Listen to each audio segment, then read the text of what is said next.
नमस्कार. आज आपण बनवायला अतिशय सोपी आणि ताटाची शोभा वाढवणारी, जिभेला चव आणणारी अशी लसूण चटणी पाहणार आहोत. ही चटणी जास्त दिवस टिकते, त्यामुळे प्रवासात देखील आपण नेऊ शकतो.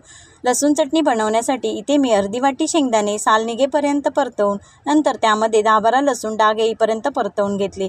1 वाटी सुकं खोबरं घालून 2 मिनिटे परतवून घेतले. सुकं खोबरं तुम्ही तुमच्या आवडीनुसार कमी जास्त करू शकता. 2 चमचे सफेद तीळ आणि अर्धा चमचा जिरं घालून खोबरं लाल होईपर्यंत परतवून घेतले. जिरं मी विसरली होती म्हणून नंतर जिरं टाकून 2 मिनिटे परतवून गॅस बंद केला. कढई गरम असतानाच त्यामध्ये चवीसाठी अर्धा चमचा घरगुती मसाला, रंग सुरेख यावा यासाठी 1.5 चमचा काश्मीरी मिरची पावडर, पाव चमचा हळद आणि चिमूटभर हिंग घालून व्यवस्थित मिक्स करून घेतले. पूर्ण गार झाल्यावर मिक्सरच्या भांड्यात सर्व साहित्य काढून मिक्सर चालू बंद करून फिरवून घेतले.